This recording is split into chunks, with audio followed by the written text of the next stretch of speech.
Excelentísima señora doña Soledad Becerril y Bustamante, defensora del pueblo. El señor López Garrido, también está ahí sentado. Excelentísimas y ilustrísimas autoridades, señoras, señores, amigos y amigas. Muy buenas tardes. Como director del Centro Superior de Estudios de la Defensa Nacional, quisiera darles la más cordial bienvenida en nombre de todos los que en este centro desempeñamos nuestra labor diaria. El CSDEN les agradece de nuevo el poder honrarse con su presencia en nuestro Paraninfo. Gran parte de las conferencias y actividades académicas que se desarrollan en este centro a lo largo del año sirven como marco para el conocimiento y difusión de los asuntos de la defensa nacional.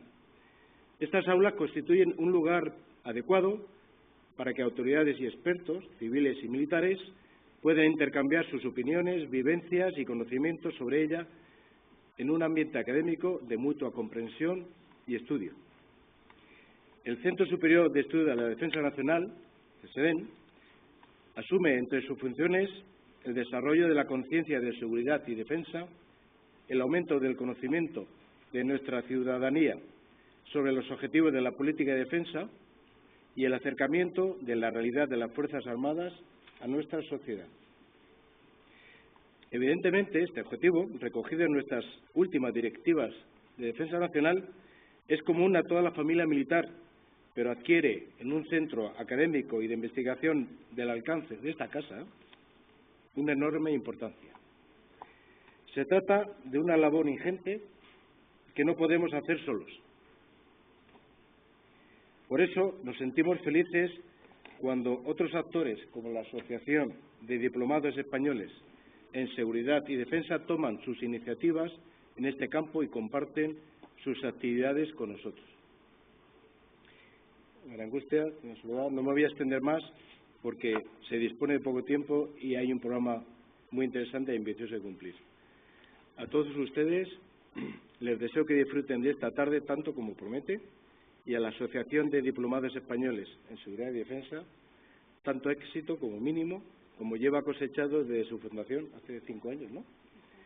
Porque, María Angustia, vuestros éxitos son los nuestros, ¿eh? Muchas gracias.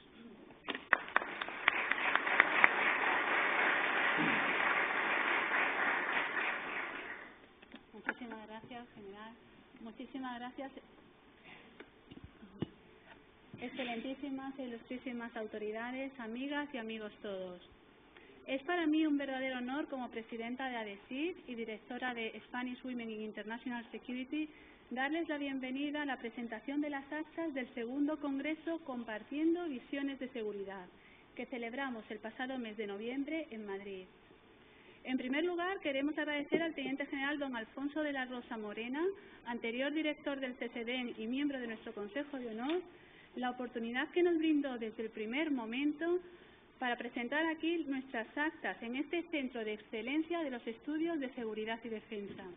Y, por supuesto, a su nuevo director, el Teniente General don Rafael Sánchez Ortega, por la amabilidad con la que siempre nos ha acogido aquí y, sobre todo, también su equipo, y especialmente al subteniente Francisco Núñez de Ayala, a quien agradecemos su dedicación en la organización del acto de hoy.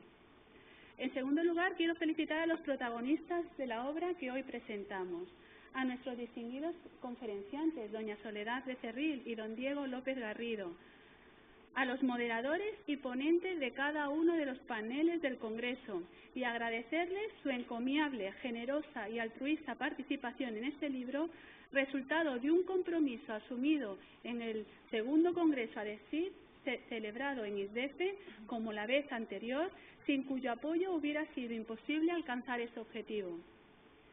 Esta obra que hoy presentamos y que desde hoy está disponible en nuestra web no hubiera sido posible sin la meticulosa labor de edición de un estupendo equipo compuesto por los doctores José Díaz Toribio, Elvira Sánchez Mateos, Alfredo Crespo y nuestro gestor de contenidos, don Ángel Fonseca.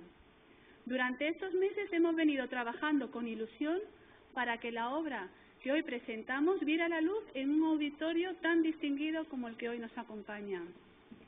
El acto de hoy simboliza mucho para nosotros, pues representa la consecución de una doble aspiración manifestada cuando nacimos como asociación, que es posible reunir en una asociación plural, interpartidista e intergeneracional a personas que comparten una visión integral y multidisciplinar de la seguridad. Hoy nos congratulamos en afirmar que contamos con un excelente equipo y un excelente capital humano y profesional, unidos bajo un mismo lema: si quieres paz y seguridad, defiéndelas. Y también somos conscientes de que para alcanzar nuestros objetivos es fundamental el establecimiento de alianzas entre el sector público, el sector privado y la sociedad civil, sobre la base de una visión compartida y objetivos comunes, fomentando las sinergias oportunas para dar mayor visibilidad y alcance a nuestras iniciativas. El acto que hoy nos reúne a todos refleja que seguimos sumando y que gracias a los 248 miembros de ADESID y a las redes que hemos ido tejiendo con entidades de diversa naturaleza y con ciudadanos interesados en la seguridad y defensa, continuamos promoviendo el intercambio de información y de conocimiento en estas materias y, sobre todo, produciendo resultados, fruto de la celebración de actividades que reflejan nuestra especial sensibilidad hacia los grandes desafíos que nos afectan, como se abordan en la obra colectiva que hoy les presentamos. Mi agradecimiento a todos nuestros invitados, al CESEDEN, a las empresas copatrocinadoras TRC y H4DM, a la Fundación Asistencial Fuerzas Armadas y Guardia Civil, a los ponentes y a todos los asistentes por contribuir a fortalecer nuestro ideal de crear una comunidad de seguridad en España y a proyectar el pensamiento estratégico español dentro y fuera de nuestras fronteras, como sin duda todos y cada uno de nosotros podemos hacer utilizando las nuevas herramientas que proporcionan las redes sociales. Para ello, les animamos a utilizar la etiqueta Segundo Congreso ADESID que aparece en pantalla. Muchas gracias de nuevo a los autores de la obra por su tesón en llevar a cabo este trabajo y, sobre todo, a todos ustedes por su asistencia. Con un auditorio como este, nuestro futuro como asociación es sin duda muy esperanzador. Muchísimas gracias.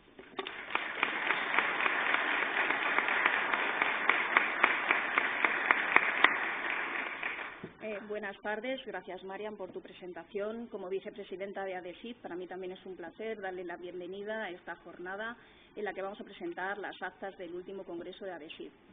El mes de octubre del año pasado se celebró el 15º aniversario de la Resolución 1325 de Naciones Unidas sobre Mujeres, Paz y Seguridad, conmemoración que culminó con la adopción de la Resolución 2242, auspiciada por nuestro país durante la presidencia española del Consejo de Seguridad de Naciones Unidas. Esta resolución, como las que le han precedido, tiene, entre otros objetivos, proteger a las mujeres y niñas frente a la violencia de conflictos armados, así como potenciar y reforzar el papel de la mujer en la prevención y la resolución de conflictos y ampliar su participación en misiones de paz.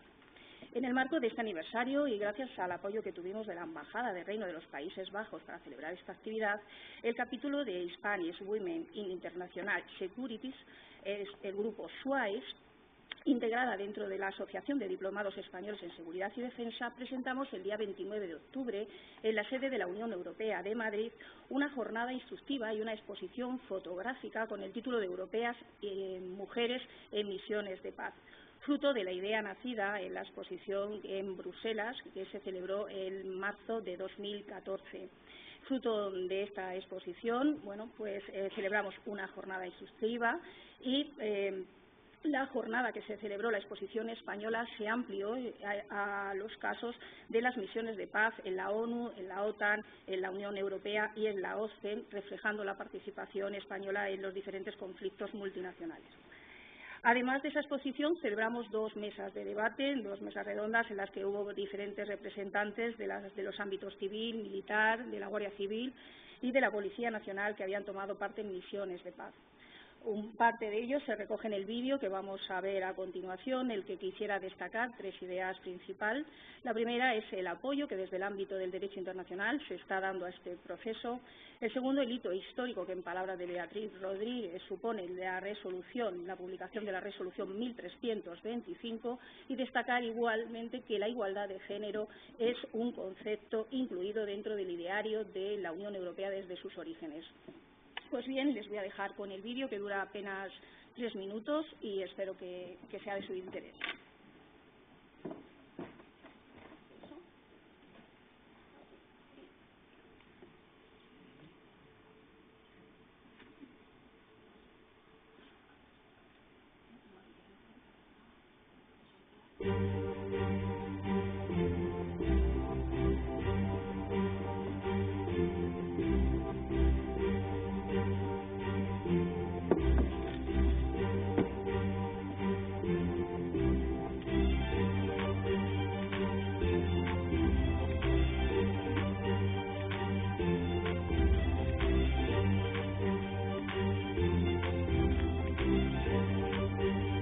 El acto de hoy es importante porque muestra por medio de fotos y material de video la importancia de la mujer en las acciones de paz y de seguridad, y también el desarrollo del derecho internacional que apoya ese papel.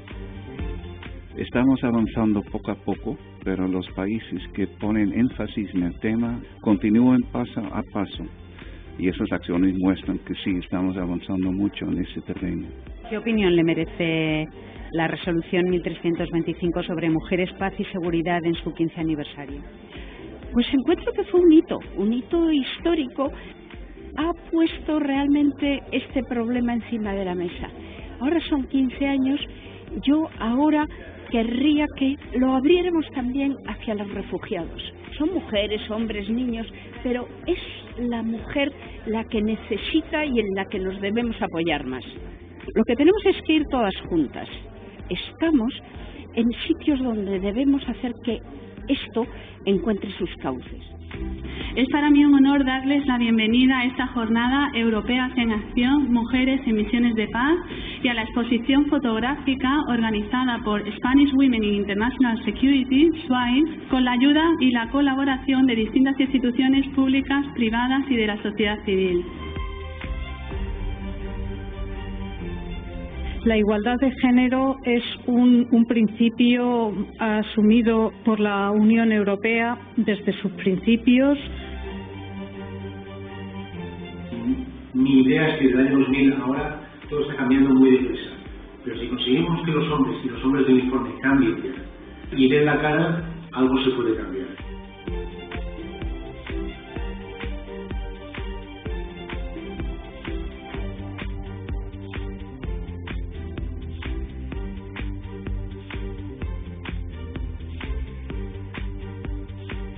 El mejor plan para construir un mundo más justo es, 1, el reconocimiento de la mujer, y 2, el empoderamiento. To identify and take concrete steps to support women and gender equality. Embrace gender diversity. Be a mentor. Be a champion. I am he for she. There can be no lasting peace without gender equality.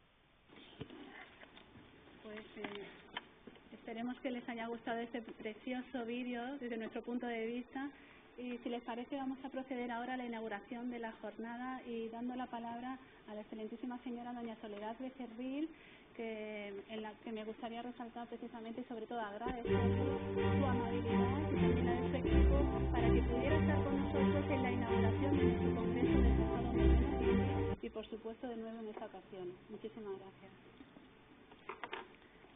Gracias.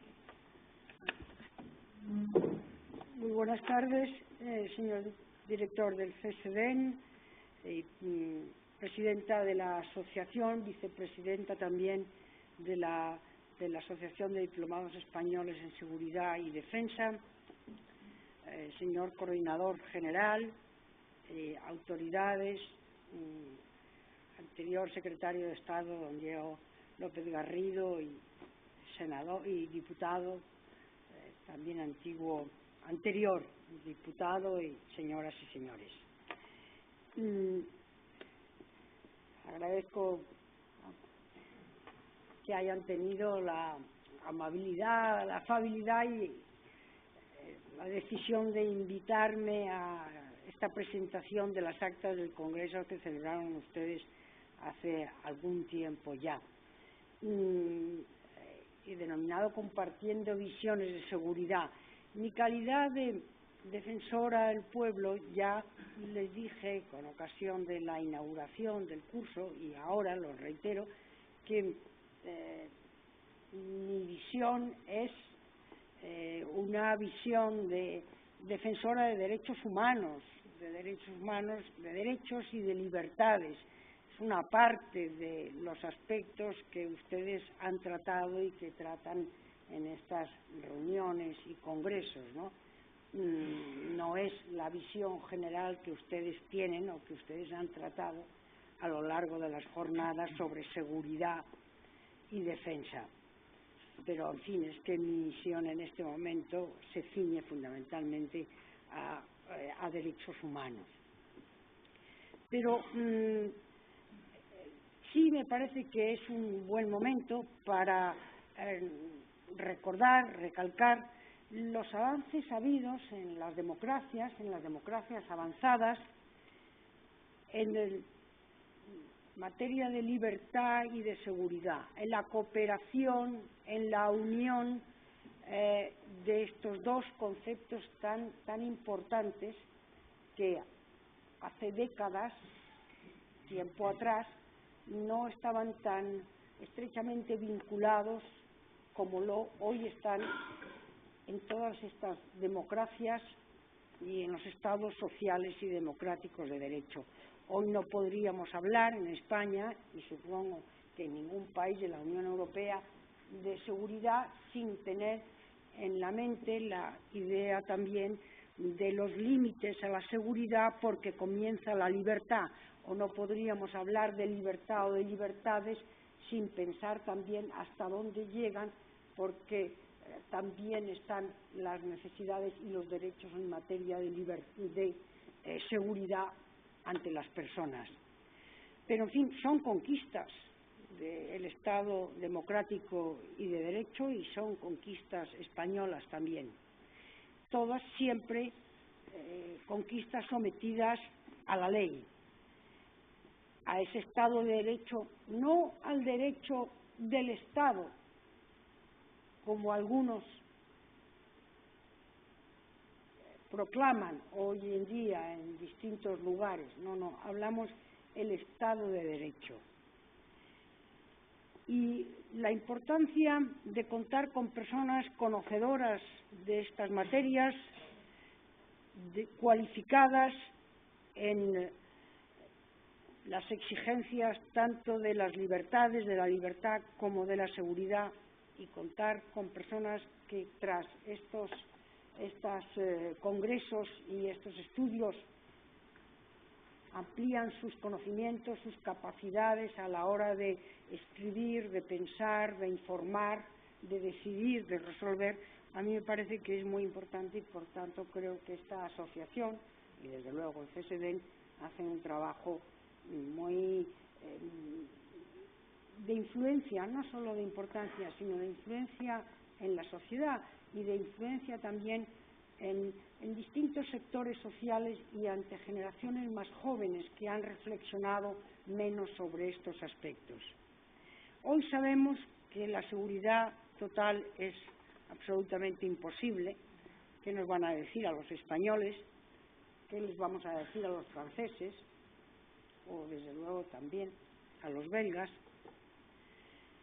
Pero este es el campo en el que nos movemos, estas son las reglas del juego, este es el Estado de Derecho, y tenemos que avanzar en la compatibilización de estos derechos y de estas seguridades que queremos dar al máximo posible, siempre con los límites de la ley, ¿no?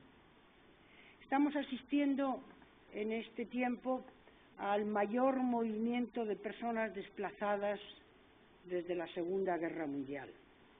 Las cifras son verdaderamente abrumadoras, las decenas de millones desplazadas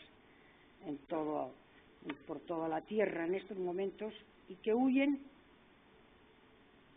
en busca de mejores condiciones de vida, pero en muchas ocasiones por evitar la guerra, por evitar el conflicto, por evitar la persecución, la violencia, la agresión, la imposibilidad de vivir una vida medianamente pacífica y medianamente digna, ¿no? Estamos escuchando todos los días, leyendo las cifras y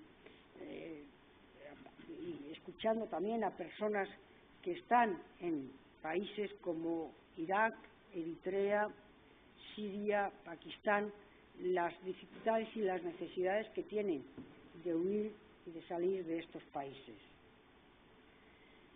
Desde luego, la Unión Europea no tiene más remedio que actuar de manera conjunta. La política común de asilo es fundamental. No conduciría a nada que cada uno de los 28 países y algún país que está hoy fuera de la Unión actuaran por su cuenta y riesgo,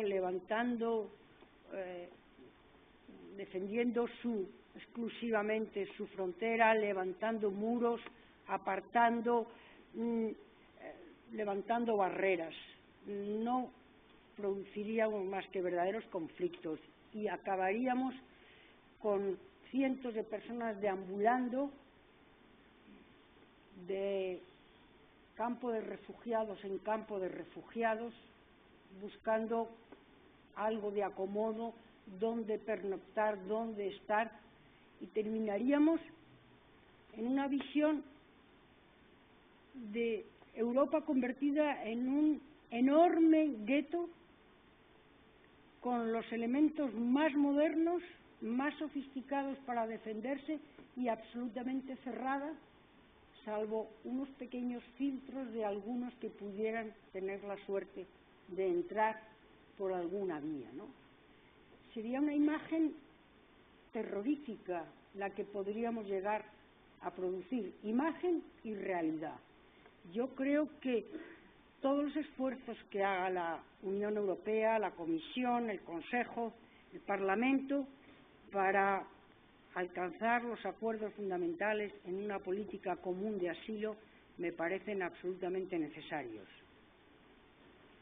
Y espero que el acuerdo entre Unión Europea y Turquía, aunque ya conozco que organizaciones humanitarias no están plenamente satisfechas y que tiene sus críticas, pero a mí me parece que puede ser una vía para actuar, para proceder, no será el ideal, pero es una vía para ordenar, para controlar, para conocer quiénes son las personas que quieren entrar, en qué condiciones, qué antecedentes tienen y qué es lo que les motiva a buscar protección internacional, refugio o asilo. A mí me parece que es una vía adecuada hoy por hoy. Y me parece que otras acciones, tales como más en el campo de la seguridad y de la persecución del delito, como la persecución de los traficantes y de las organizaciones de tráfico de seres humanos, me parece que es un aspecto muy importante de la seguridad y también de aspectos humanitarios.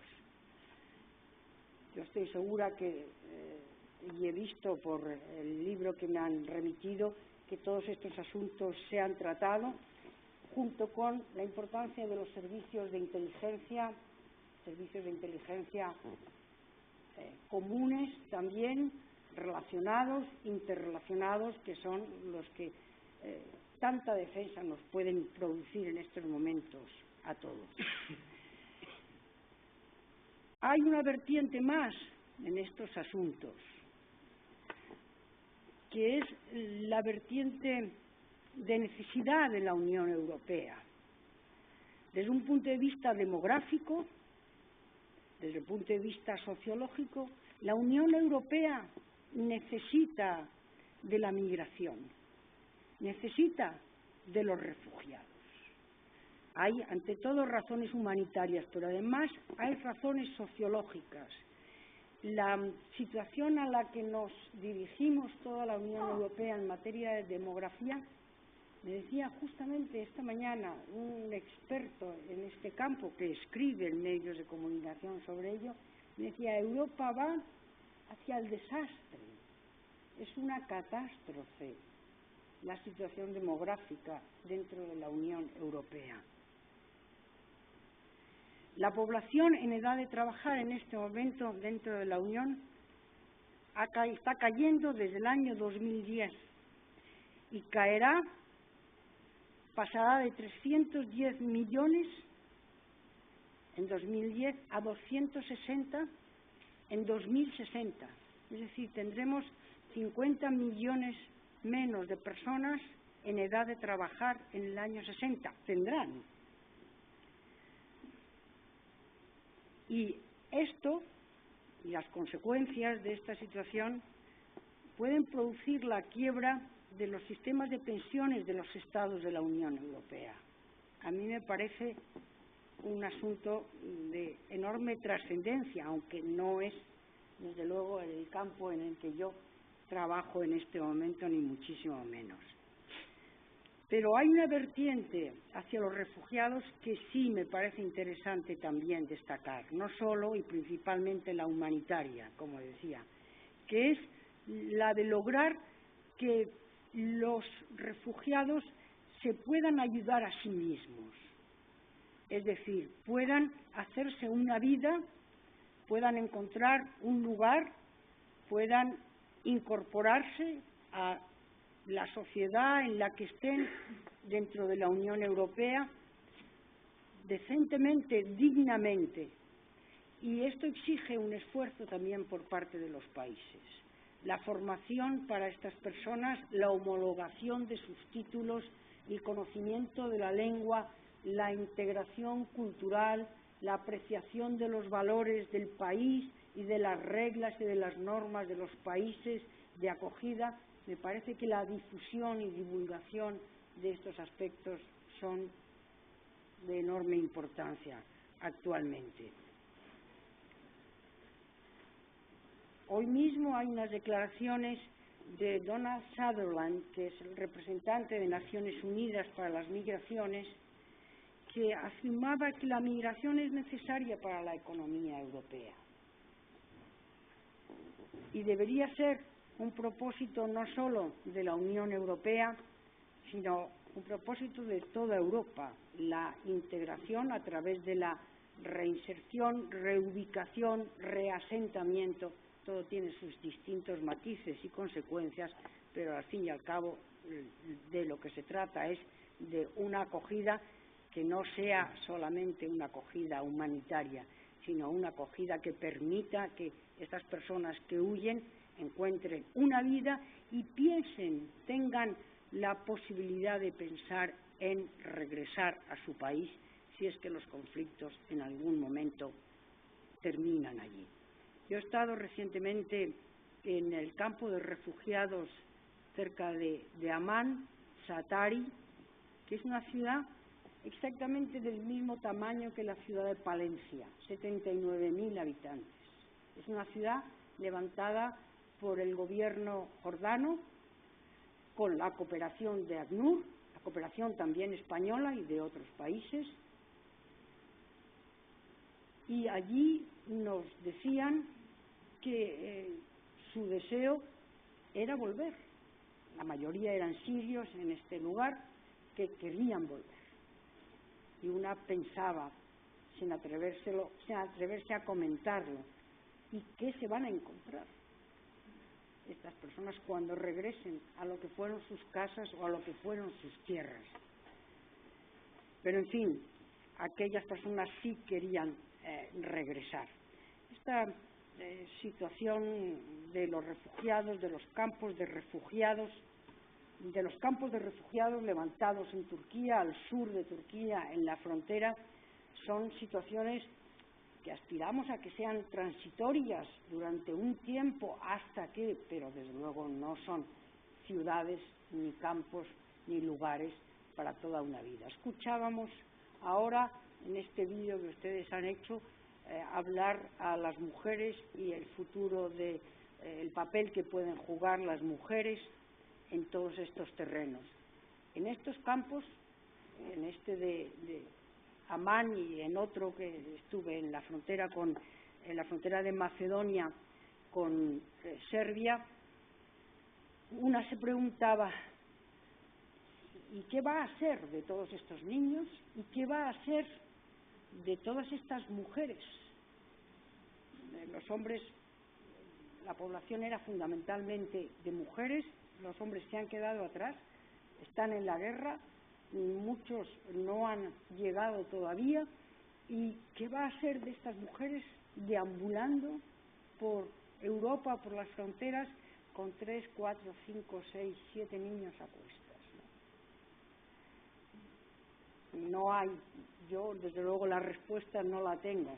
Por eso también les dije en la inauguración del curso que yo cuando intervengo en estas materias lo único que hago es traer problemas, plantear problemas, pero no soy capaz de traer las soluciones, las salidas. Pero en fin, ese es mi papel. Yo les agradezco que me hayan invitado y les agradezco sobre todo que hayan ustedes desarrollado este segundo curso y que hayan tenido ocasión para estudiar y analizar todos estos problemas, que hayan editado el libro, y le agradezco, como decía, a la presidenta de la Asociación del Trabajo y al CSD, pues los trabajos que continuamente hacen, no solo con ocasión de estas jornadas o de este curso, sino constantemente por la defensa y por la seguridad de todos los españoles, y estoy segura que un poco más allá de nuestras fronteras también. Y muchas gracias a todos por su atención.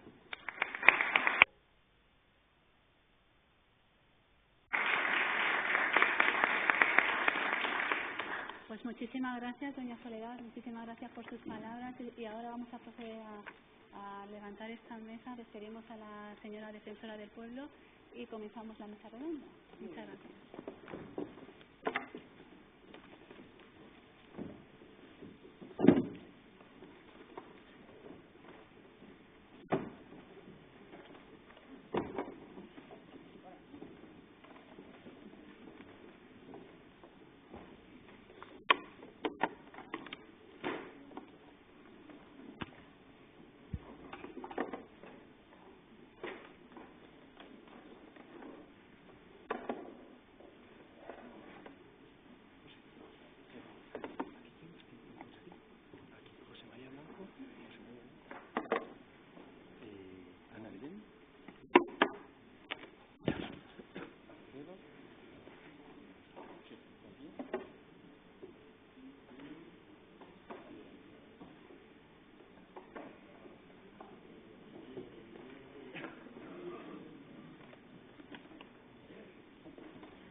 Buenas tardes, bienvenidos, bienvenidas.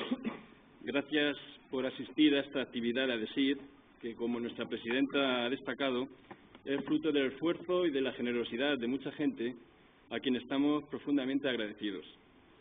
Ahora ha llegado el momento de presentarles brevemente el contenido del libro Actas del Segundo Congreso ADESIR, compartiendo visiones de seguridad. El libro que presentamos hoy complementa y, por tanto, es parte del Segundo Congreso ADESIR, que se celebró en Madrid el 24 de noviembre de 2015 en la sede de ISDEFE, bajo el lema Compartiendo Visiones de Seguridad. El formato del Congreso está diseñado para propiciar el debate, para propiciar la participación y la transmisión de ideas claves. el libro que hoy ve la luz recoge los textos expresamente elaborados por los ponentes para su publicación en torno a las ponencias que presentaron en aquella ocasión. Por eso digo que el libro complementa al Congreso, no es una simple reproducción del mismo. Animamos ya a asistir también a la tercera edición del Congreso, que se celebrará el último martes de noviembre, y a leer estas actas y las actas correspondientes. De esta manera pretendemos aprovechar al máximo las ventajas de ambos formatos, del debate y del texto escrito, y así ofrecer una transmisión de conocimientos más completa. Antes de presentarle a los ponentes de esta tarde, me gustaría mencionar algunas de las características de la obra que hemos editado. En primer lugar, es importante señalar que se trata de una obra colectiva, recoge los textos, como he dicho, en torno a las ponencias presentadas en el segundo Congreso ADESID. Es un libro que aborda cuestiones, todas ellas de interés actual para nuestra seguridad. Por tanto, desde nuestro punto de vista, ahonda en el conocimiento de los principales desafíos para nuestra seguridad desde el único enfoque que hoy en día es posible. Este es el enfoque integral pero a la vez coherente. Yo diría que es también una obra compacta que incluye análisis profundos de interés para la seguridad y defensa de España, pero cuyo estilo es cercano y su manejo creemos que puede ser y será sencillo para el lector. Es importante destacar que es de acceso libre y que desde hoy mismo, desde esta misma tarde, se puede descargar desde nuestra misma página web. En conclusión, todo esto hace de esta obra que presentamos una obra que es muy propia de nuestros tiempos y de cómo se tratarán las cuestiones de seguridad en el porvenir. Es fruto de un trabajo colectivo, transmite una visión multifacética, propicia la cooperación y al mismo tiempo es rigurosa, accesible y pedagógica. Y ahora sí que presentaré a las personas que me acompañan en la mesa, que fueron los coordinadores de los 4 paneles en los que se dividió el Congreso, el segundo Congreso ADESID, y que expondrán brevemente el contenido de estas actas. De izquierda a derecha tenemos a José María Blanco Navarro, a la doctora Ana Belén Perianes Bermúdez, al doctor Alfredo Crespo Alcázar, y ya en el extremo tenemos a la doctora Andrea Marica. Buenas tardes. Ellos nos van a resumir brevemente el contenido de los textos que forman parte de los paneles que coordinaron en su día. Tras sus intervenciones y en la medida en la que el tiempo lo permite, habrá ocasión para que todos ustedes puedan formularles algunas preguntas. Seguiremos el orden que encontrarán en la obra, por lo que comenzaremos con el panel de Seguridad Nacional. Su coordinador fue don José María Blanco Navarro. Él es licenciado en Ciencias Empresariales y en Derecho, es máster en Análisis de Inteligencia, de Dirección y Gestión de Recursos Humanos y de Prevención de Riesgos Laborales. Es director del Centro de Análisis y Prospectiva de la Guardia Civil y consejero y director del Área de Estudios Estratégicos e Inteligencia del Instituto de Ciencias Forenses y de la Seguridad de la Universidad Autónoma de Madrid. Es consejero del Instituto Universitario de Investigación en Seguridad Interior y redactor jefe de la revista Cuadernos de la Guardia Civil. Es articulista, conferenciante y profesor en programas de grado y de posgrado y ha codirigido la obra Seguridad Nacional, Amenazas y Respuestas junto a don Luis de la Corte. Ha sido condecorado con la Cruz del Orden del Mérito de la Guardia Civil, la Cruz de Plata de la Guardia Civil, la Orden del Mérito Civil y la Orden de Isabel la Católica. ¿Tiene la palabra? Muy bien, muchísimas gracias. Muchísimas gracias por la invitación. Es un placer volver a estar en una actividad de ADESID y es un placer volver a estar en este entorno que nos propicia siempre el CSEDEN, donde tengo amigos, compañeros, alumnos y donde me siento siempre en mi casa. De hecho, hace ya un poquito más de un año que tuve la oportunidad de presentar en este mismo foro, junto al profesor Luis de la Corte, de la Universidad Autónoma, la obra citada Seguridad Nacional. En esa obra definíamos la seguridad nacional como una situación ideal en la que los intereses nacionales están protegidos frente a una serie de amenazas. y en base a unos principios o valores. Bueno, creemos a día de hoy que estamos, por determinados motivos, por muchos factores, lejos quizás de esa situación ideal. España aprobaba su estrategia de seguridad nacional en 2013 y ello ha supuesto un cambio enorme en la concepción de la seguridad hasta el momento. De hecho, al margen de todas las estructuras que la posterior ley orgánica también ha propiciado de generación de un sistema de seguridad nacional, creemos que es un enorme e importantísimo ejercicio, como ya pasó con la primera estrategia española de seguridad, de difusión de la cultura de seguridad. Es un ejercicio de transparencia, algo demandado por nuestros ciudadanos en la era de las filtraciones a la que actualmente asistimos, y además es un punto de encuentro y de colaboración entre todos los actores que colaboramos y trabajamos por la seguridad de nuestros ciudadanos, público, privado, universidad, think tanks, ONGs y los propios ciudadanos. El día 24 de noviembre de 2015, mientras celebrábamos el Congreso de ADESID, 7 personas fallecieron en un ataque en un hotel en la península del Sinaí. Un caza turco tumbaba unos aviones, un avión soviético, alegando una violación de su espacio aéreo. Una ciudad europea, Bruselas, estaba paralizada tras los atentados de París del 13 de noviembre, cuestión o circunstancia que no impidió que posteriormente se atentara en esa ciudad en marzo de 2016.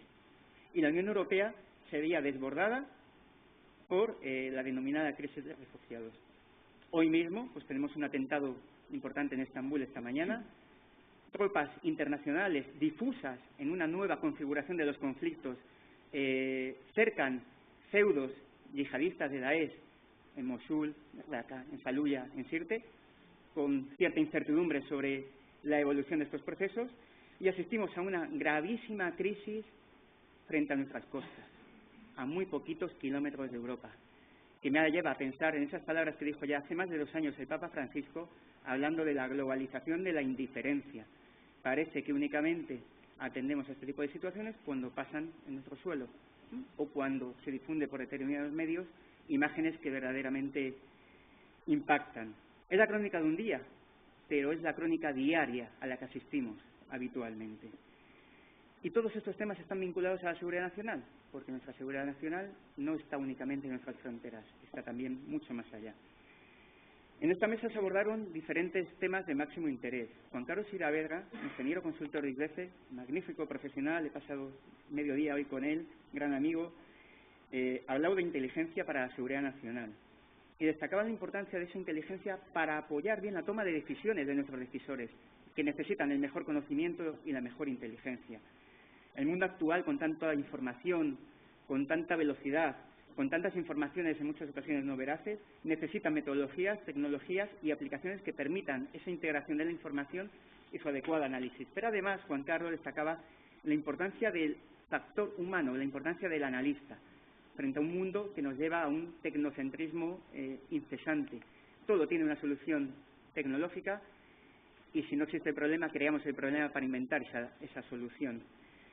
Este factor humano es fundamental en seguridad. Yo creo que debemos destacar bastante los que trabajamos en este ámbito.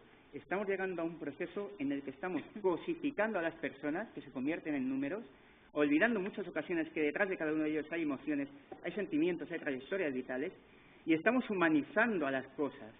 De hecho, hablamos que los teléfonos son inteligentes, que los mercados sufren, no tienen tensiones, y olvidamos asignar esas capacidades absolutamente humanas a las personas. El doctor Luis Martín, coordinador de los laboratorios de alerta biológica, en una comunicación sobre amenazas biológicas como consecuencia de migraciones, cambio climático y conflictos, ya dejaba claramente con ese título cómo se entremezclan multitud de situaciones y de problemáticas. Ángel Liberal, capitán de navío y escritor, abordando las cuestiones sobre la colonia de Gibraltar, destacaba básicamente el contenido de la propia Estrategia de Seguridad Nacional de 2013, que hablaba que la colonia de Gibraltar es una anomalía en la Europa de hoy. El teniente coronel Silvela, del mando de operaciones, abordaba una cuestión de enorme trascendencia, porque al final la seguridad tiene un componente enorme de comunicación. Hablaba de la comunicación operacional y la necesidad de una gestión estratégica de esa comunicación. Y Miguel Peco, doctor Miguel Peco, profesor de Geopolítica y Estrategia en ESPAS, en la Escuela Superior de Fuerzas Armadas, hablaba de la intervención militar, ideas para un futuro marco de la defensa nacional, incidiendo en la importancia de anticiparnos a estas amenazas del futuro. Disuasión y estabilidad son conceptos claros. Tiempos complejos, por lo tanto, como conclusión, que necesitan una acción, pero una acción inteligente. La existencia de estrategia de seguridad nacional no es un punto de llegada, es simplemente un inicio de muchas tareas por abordar, desde el punto de vista de metodología, de protocolos, de colaboración, de una forma nueva de pensar y de una nueva forma de hacer. Había muchas más conclusiones, como la necesidad de crear una cultura de seguridad nacional, cuestión a la que ADESID contribuye enormemente, el valor de la comunicación y la importancia de la comunicación, el coste de la seguridad, que en tiempos de crisis pues ha sufrido una disminución de medios y bueno, pues pudiera notarse, y la seguridad y defensa, que necesitan un pacto de Estado, no únicamente sobre amenazas concretas o de un impacto limitado como el yihadismo. Juan Carlos Saavedra señaló que nos hace falta en estos momentos una visión de futuro y generosidad para avanzar juntos. Y voy a destacar esa palabra generosidad, que creo que no se estila demasiado en estos momentos. Porque cuando algunos creemos que parte del presente ya lo tenemos perdido, cuando ya están sembradas las semillas del mal y de la violencia y de los conflictos y de los agravios para próximas generaciones y próximas décadas, quizás merezca la pena invertir en aprender el pasado y construir desde este momento, todos juntos, un futuro, pero un futuro que sea de todos y para todos. Muchísimas gracias.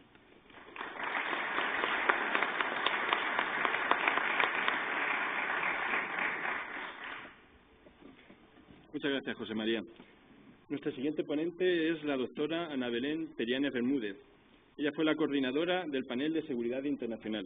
Ana Belén es doctora en Seguridad Internacional, es máster en Dirección de Recursos Humanos, diplomada en Derecho Internacional Público y Relaciones Internacionales y experta en seguridad en el Mediterráneo, Próximo Oriente y Oriente Medio. Sus principales áreas de interés e investigación son la seguridad internacional, la seguridad europea, la política exterior estadounidense, la seguridad en el Mediterráneo, Próximo Oriente, Oriente Medio, Sahel, yihadismo y ciberseguridad. Cuenta con una extensa formación complementaria en sus áreas de interés, papers en congresos académicos y publicaciones. Hay que decir también que es secretaria de ADESID, de nuestra asociación. Muchas gracias. Buenas tardes a todos. Ha sido para mí un honor poder coordinar este panel de seguridad internacional y nada, estoy muy agradecida a ADESID por haberme dado esta oportunidad.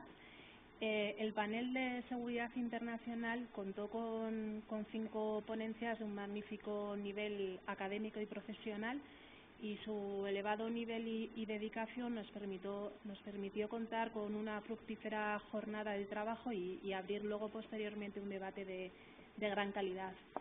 Enfrentamos una arena geopolítica compleja con un estallido de inestabilidad global generalizado que muy probablemente va a impedir alcanzar la estabilidad mundial en el siglo XXI.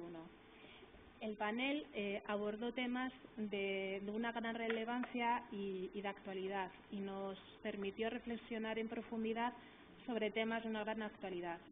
En primer lugar, el panel fue presentado por doña Alicia López Jiménez, capitán del Ejército del Aire, y a continuación dieron inicio las 5 ponencias con el debate. La primera intervención, bajo el título Seguridad en el Sahel, evolución de la situación en Mali tras 2 años de despliegue de la MINUSMA, corrió a cargo la doctora Ángeles Cano, que es profesora de Derecho Internacional Público y Relaciones Internacionales en la Universidad Rey Juan Carlos. La doctora Cano analiza la inestabilidad que afronta Mali tras el golpe de Estado que tuvo lugar en marzo de 2012 y que originó el derrocamiento del jefe de Estado. Malí se enmarca como una zona prioritaria en materia de seguridad para la comunidad internacional y que inició un notable trabajo para restaurar la seguridad territorial y la paz en el país. Desde el inicio del despliegue de la MINUSMA se ha logrado un notorio éxito en el cumplimiento de su complejo mandato. Sin embargo, Mali continúa afrontando una gran cantidad de retos que van a tener la oportunidad de leer y analizar en el artículo. A continuación, el doctor en Seguridad Internacional Javier Gil Pérez, profesor doctor de la Universidad Pontificia de comillas y del Instituto Universitario General Gutiérrez Mellado intervino con la ponencia El rol de la inmigración afgana y pakistaní en la actual crisis de refugiados siria. El trabajo del Dr. Hill analiza en profundidad el rol de la inmigración afgana y pakistaní en la crisis de refugiados en Europa. Para ello, el Dr. Hill explica el marco de la crisis migratoria en Europa y la evaluación de la inmigración afgana y pakistaní, apuntando a que la solución de la crisis europea de refugiados requiere de la consolidación y estabilización de Siria, Afganistán y Pakistán, así como de la implementación de políticas globales que afronten la inseguridad y la debilidad económica de la región. La tercera ponencia corrió a cargo del doctor de don Francesco Saverio Anjó, que es doctorando en Seguridad Internacional del Gutiérrez Mellado, con el trabajo La expansión territorial y capacidad bélica de Daesh en el escenario mesopotámico. Don Francesco Saverio Anjó analiza en profundidad la estrategia bélica de Daesh, que le llevó a culminar con éxito su campaña de ocupación de territorio, la estructuración de la organización estatal de lo que ellos han interpretado como el califato, su componente armamentística, su motivación para el combate y su campaña de reclutamiento y alianzas puntuales, así como la financiación. La ponencia de don Saverio Anjó explica el origen de Daesh y la situación geopolítica de Irak y Siria, que es totalmente vital para abordar el incremento de la violencia e inestabilidad y en la compleja arena geopolítica tanto del Próximo como Medio Oriente y el norte de África. La siguiente intervención, bajo el título de La modernización de la defensa en América Latina, retos pendientes, corrió a cargo del doctor en Derecho Iván Bravo Boric. El ponente apuntó que todo intento de modernizar la seguridad y la defensa en América Latina ha chocado con el anquilosamiento político, cultural y burocrático, pero que la extensión de la democracia y la irrupción de la globalización han acabado convirtiendo la modernización en un imperativo. La ponencia del doctor Bravo Boric analiza el significado de la modernización de la seguridad y defensa en América Latina, qué elementos fundamentales la van a determinar como idiosincrasia y eficiencia y qué requerimientos fundamentales demanda la modernización, tanto al nivel normativo como técnico. Por último, la última ponencia del panel corrió a cargo del doctor Xavier Voltaina, director de Relaciones Internacionales y gerente de la Diputación de Barcelona, que intervino con la ponencia Corea del Norte, el arma nuclear y la sociología del sistema y sus fuerzas armadas, una opción militar o una opción ideológico-social nacional. La ponencia del doctor Voltaina plantea que el estudio de la nuclearización del país va más allá del elemento estrictamente militar y que han de tenerse en cuenta para analizarlo otro tipo de factores como el político, el autodefensivo, muy probablemente el elemento de chantaje, pero también el de la supervivencia del régimen. El trabajo del doctor Voltaina analiza en profundidad la Corea del Norte nuclearizada, el arma nuclear coreana como opción militar, la estrategia nuclear del régimen y la opción ideológica, social y política del arma nuclear como clave de la cuestión y supervivencia del régimen. Muchas gracias.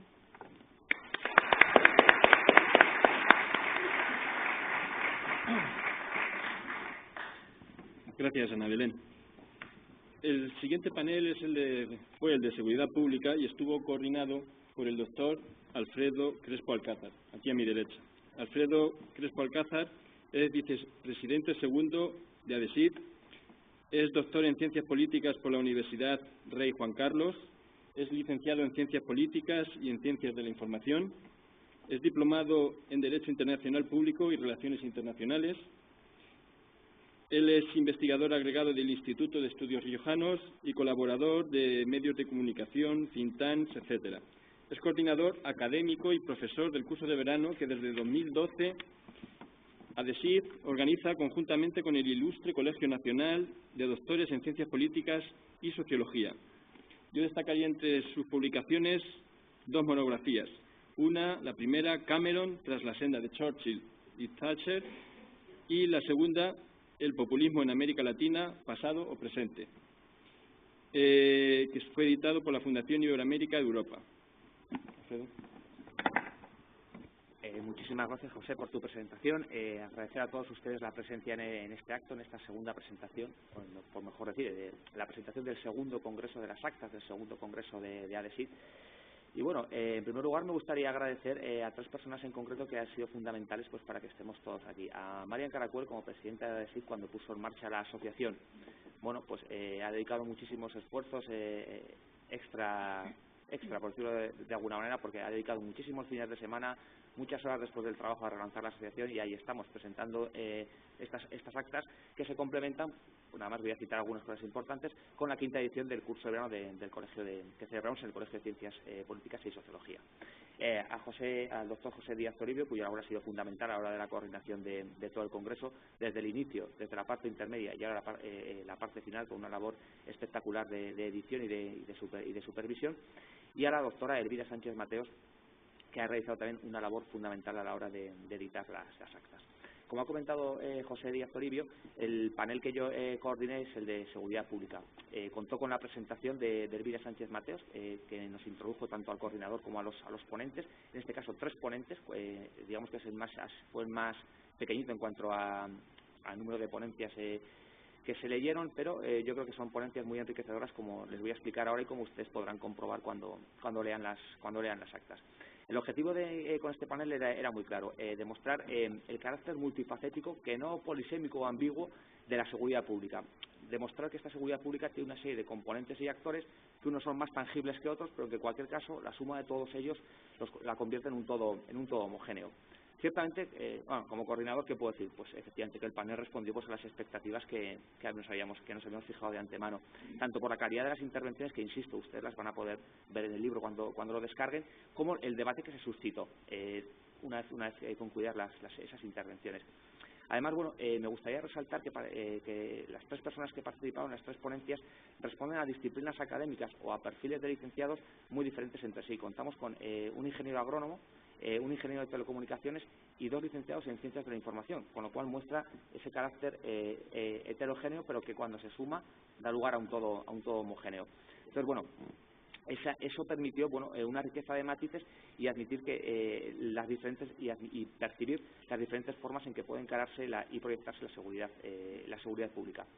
Bueno, por ello, cuando ustedes lean la obra podrán apreciar aspectos teóricos, por ejemplo, cuando vean la ponencia de la licenciada en Ciencias de la Información Sánchez González, a otros que son de carácter más prácticos, como los que tocan en su trabajo Félix Brezo y Yaisa Rubio. Aquí tenemos una combinación magistral: Yaisa Rubio, periodista, y Félix Brezo, ingeniero de telecomunicaciones. Pues ellos hicieron una ponencia en la que se priorizaron las redes sociales y, sobre todo, algo que está en boca de todo el mundo y que todo el mundo conoce actualmente, y es esa capacidad que tienen los grupos terroristas para utilizar las redes sociales y captar adeptos para cometer acciones liberticidas. Quiero decir que no se sorprendan, porque aunque siempre quienes son ingenieros tienden a utilizar un metalenguaje, en el caso de Félix y Yaisa no. O sea, manejan los conceptos con precisión, con rigor. Ya digo, no recurren al metalenguaje, pero sí que nos consiguen transmitir sus tesis. La ponencia está enriquecida con multitud de gráficos que refuerzan el mensaje y ofrecen un buen número de links, de referencias, que ayudan a profundizar en el contenido de su trabajo y que abren al mismo tiempo, para quien lo lea, nuevas vías de investigación. Con respecto a la ponencia de la licenciada Sánchez González, estaba de general a lo particular, y para ello, pues de forma rigurosa, sobre todo las 10 primeras páginas, se centra en analizar qué es el concepto de información y qué es el concepto de comunicación. Para ello, como buena aspirante o buena candidata a doctora, y estoy mirando a Marian Caracuel, maneja abundante bibliografía para conseguir perfilar una definición nítida y precisa de qué consiste la comunicación, la información. De hecho, otra de las tácticas que utiliza Sánchez González es que, según va avanzando en la exposición, hace síntesis ordenadas, pues para que el lector, quien no esté familiarizado con esos conceptos, pues pueda seguir el hilo conductor. Entonces, ya digo, en un primer momento se refiere a las características de la sociedad internacional y nos informa. No hay consenso a la hora de definir qué es información internacional, y se centra después en aspectos más cercanos, como el rol del periodista en los conflictos armados, y a partir de ahí pues analiza una de las dialécticas que tienen mayor peso o mayor protagonismo en nuestros días, y es el enfrentamiento, pónganle las comillas que ustedes quieran, porque hay que entrecomillarlo, entre libertad de prensa y seguridad nacional. En este caso, quiero recalcar una de las sentencias a las que llega la autora cuando analiza esta dinámica, y es la siguiente, y leo textual. Las sociedades tienen derecho a estar informadas, a acceder a la información y los periodistas a realizar su trabajo sin cortapisas ni presiones. Pero esto nunca debe anteponerse al derecho a la seguridad y a la defensa nacional. Ninguna sociedad democrática elegiría un derecho sobre otro, pues los dos deben coexistir en bien de las libertades. Creo que es una sentencia lapidaria. Finalmente, la ponencia presentada por el ingeniero agrónomo y licenciado en Derecho, Jaime del Olmo, que se encuentra entre nosotros, relacionó en su intervención los conceptos de seguridad alimentaria, cambio climático y medio ambiente. Especialmente estos dos últimos también tienen un carácter mediático relevante. De hecho, bueno, él reflejó en su intervención y todo el mundo y matizó que tanto cuando se habla de cambio climático como de medio ambiente, en muchas ocasiones se recurre más a los tópicos y a los mantras y a los sofismas que relegan a un segundo grado o a un lugar marginal a lo que se puede considerar la verdad científica. El texto que plantea Jaime del Olmo, o la gran virtud de su texto, radica precisamente en que, sin renunciar a enumerar las consecuencias perniciosas que de un deterioro medioambiental se pueden derivar, rechaza el catastrofismo a la hora de proponer soluciones y las conecta con la seguridad, recalcando que podrían incidir negativamente en la estabilidad de un país. Con sus mismas palabras, cito textual, la seguridad en el abastecimiento vuelve a ser un tema clave. Sin un cambio hacia nuevas líneas productivas, se ciernen nuevas dudas sobre el futuro de la seguridad alimentaria mundial. Jaime finalmente propone la coordinación entre autoridades políticas, económicas y financieras, tanto nacionales como internacionales. Cree que eso es obligatorio de cara a dar respuesta a estos tres grandes enigmas que él plantea en su comunicación. Insisto, seguridad alimentaria, cambio climático y medio ambiente. Muchísimas gracias.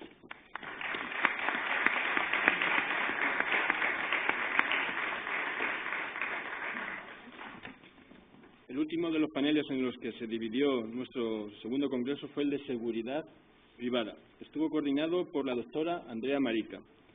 Ella es doctora en Derecho por la Universidad de Carlos III, es experta en crimen organizado transnacional y seguridad por el Instituto Gutiérrez Mellado, es máster en Derecho Comunitario por la Universidad de Castilla-La Mancha y finalmente es licenciada en Ciencias Jurídicas por la Universidad de Craiova.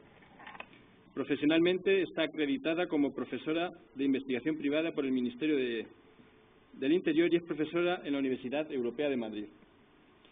Como investigadora ha participado en proyectos de investigación en Colombia, en varios centros universitarios de España y fruto de todo ello ha sido un extenso catálogo de publicaciones, entre las que destacaríamos el Manual de Europol, editado por la editorial Aranzadi, y la monografía Unión Europea y el perfil constitucional de su Tribunal de Justicia.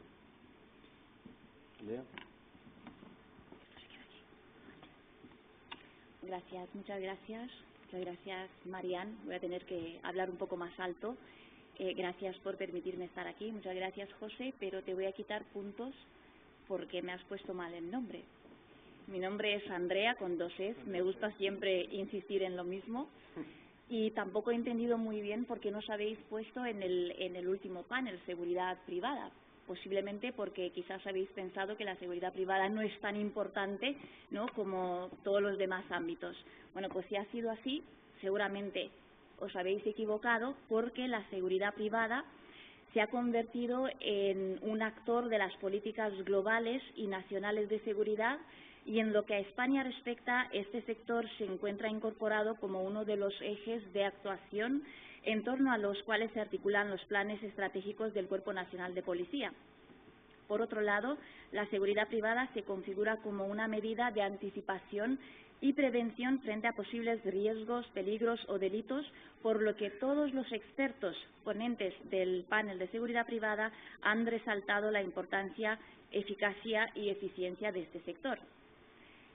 En este caso, don José Ignacio Olmos Casado, consultor de seguridad y docente en varias universidades, nos ha hablado sobre el marco jurídico de la seguridad privada y la colaboración con la seguridad pública, pasado, presente y futuro, poniendo de relieve que el fundamento legal de la seguridad privada reside en el artículo 17 de la Constitución Española de 1978, que prevé el derecho a la seguridad de todo ciudadano.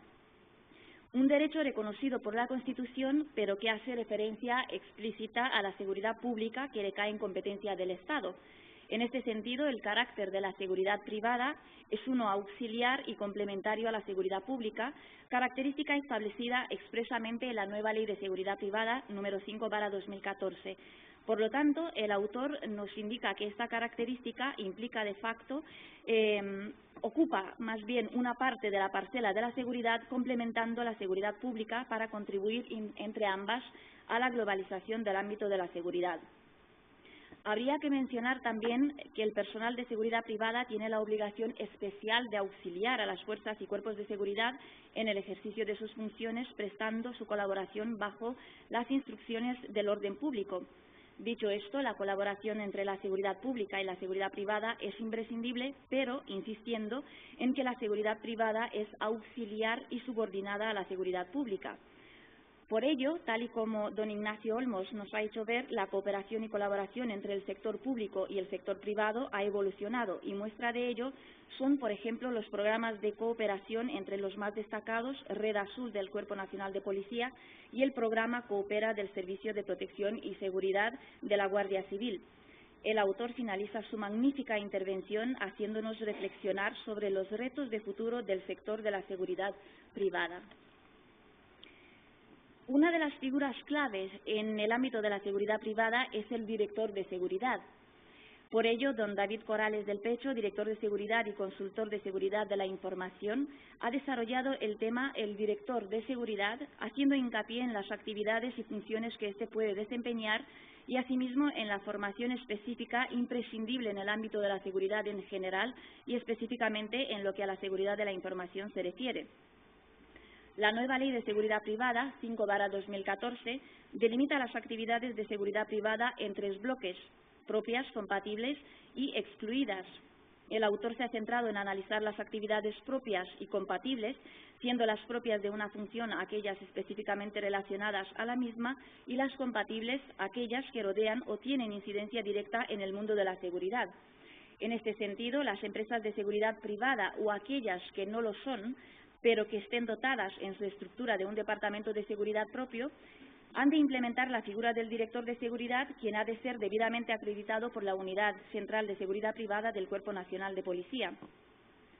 En su excelente ponencia, don David Corrales nos ha identificado algunas de las habilidades que el director de seguridad ha de poseer, y entre estas destacan las de liderar, gestionar, coordinar y actualizar las políticas, procedimientos, medidas para preservar, salvaguardar, proteger y defender la información.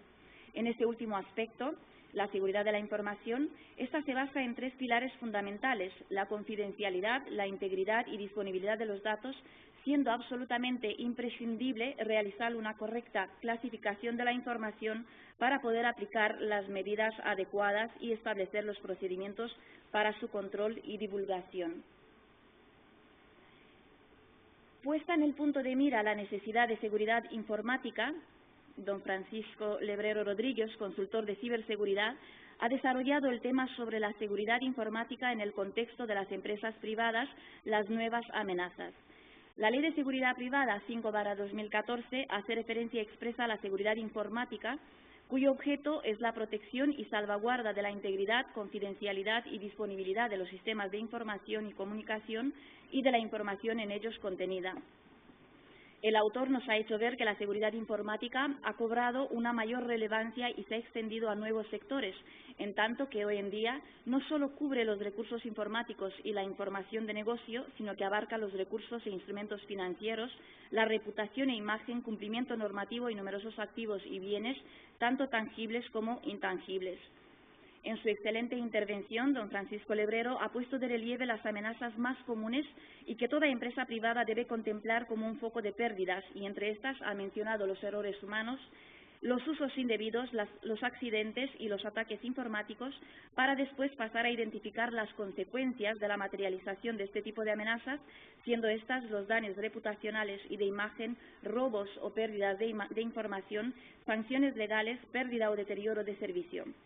No obstante, el autor ha destacado los mecanismos de autoprotección centrándose en el análisis y gestión de riesgos, security by design, hacking ético y medios técnicos, entre otros.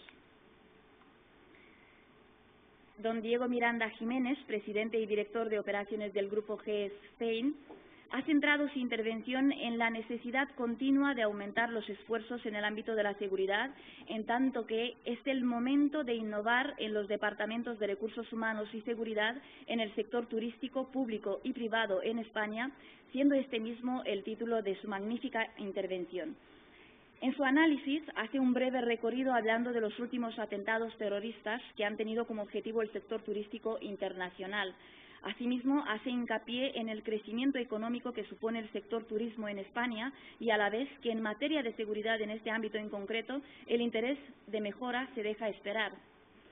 En su excelente intervención, don Diego Miranda propone la creación de departamentos y equipos que fusionen seguridad y recursos humanos, convencido de que servirán para que estos entren en comunicación con otros departamentos y equipos con el objetivo de intercambiar información entre sí, lo que a su vez incrementaría la colaboración con los cuerpos y fuerzas de seguridad del Estado. La propuesta se basa en que actualmente España consolida su tercera posición en el ranking internacional de las llegadas de turistas después de Francia y Estados Unidos y la segunda posición en gasto turístico tras Estados Unidos. Además, por primera vez en el año 2015, España ha ganado la primera posición en el índice de competitividad de viajes y turismo elaborado por el Foro Económico Mundial. Dice el autor textualmente: el sector turístico público y privado de nuestro país ha de despertar y ponerse a trabajar en la creación y puesta en marcha de departamentos de seguridad y recursos humanos que trabajen de forma conjunta. Es algo de lo que estoy totalmente convencido, como convencido estoy de que el sector turístico en España, dentro de España, va a ser objetivo terrorista, como por otra parte ya lo ha sido con anterioridad. El panel de seguridad privada del segundo Congreso ADECIDE ha sido compuesta por profesionales con gran capacidad de análisis cuyas palabras, desde luego, no nos han dejado indiferentes. Muchas gracias, un honor haberlo coordinado.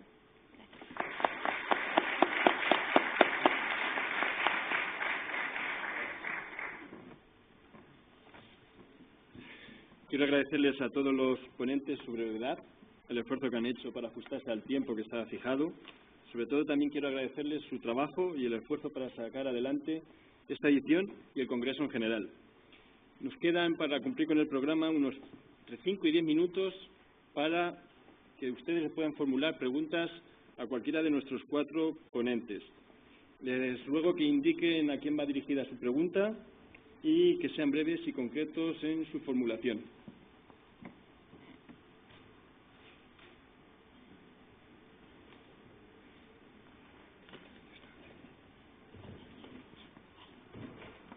Allí tenemos.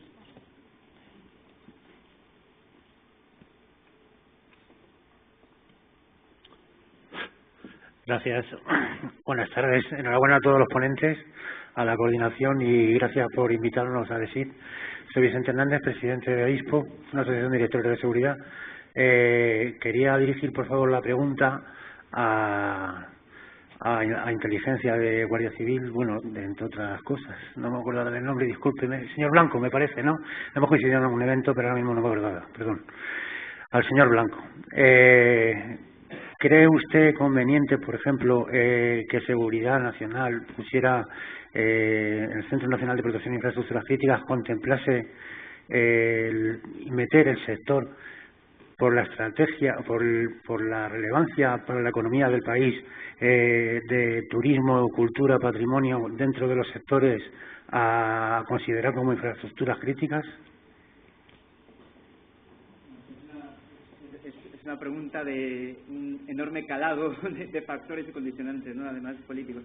Lo que sí, sin duda es evidente, y lo ha estado señalando ahora también Andrea en su exposición de las mesas anteriores, es que el sector turístico tiene un valor estratégico para este país y que precisa, además de un análisis, precisa también de aplicación, de disposición de mejor conocimiento, de mejor inteligencia, y que no nos dejemos tampoco engatusar por determinadas cifras que en determinados momentos obedecen a muchos factores circunstanciales. Por tanto, pues exige una creación de una infraestructura y una consolidación que no dependa únicamente también de coyuntura. Gracias. ¿Alguna pregunta?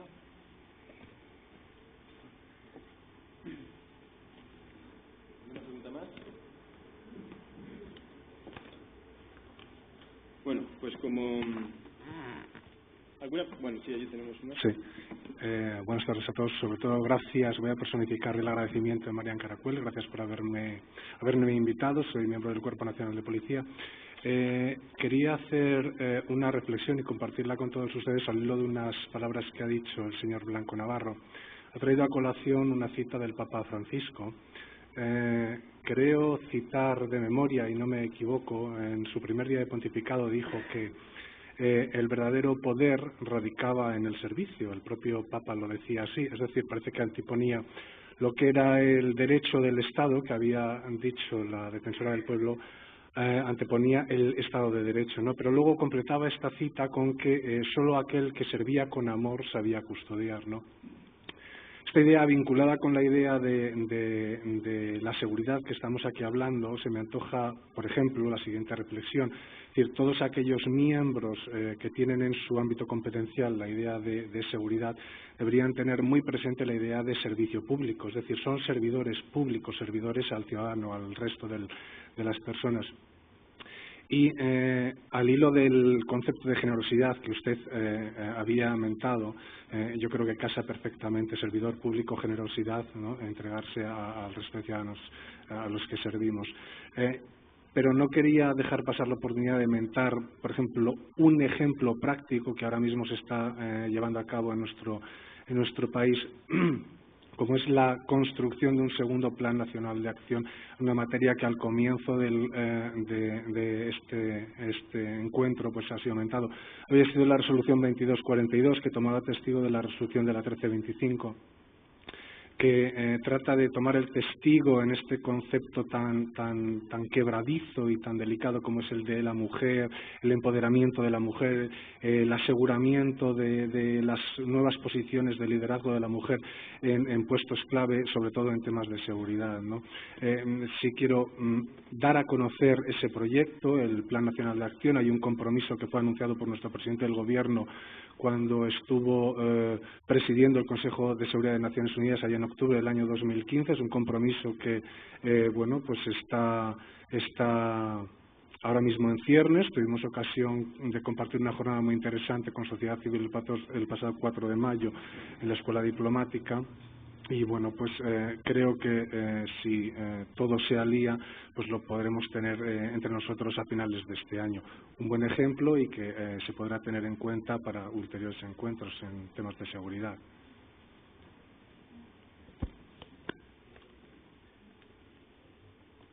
¿Tenemos tiempo para una pregunta más?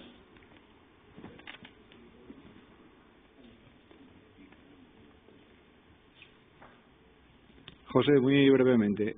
Pregunta para José María y para Ana Belén. José María, dices que has dicho en tu intervención la importancia de comunicar bien, de encontrar las palabras precisas.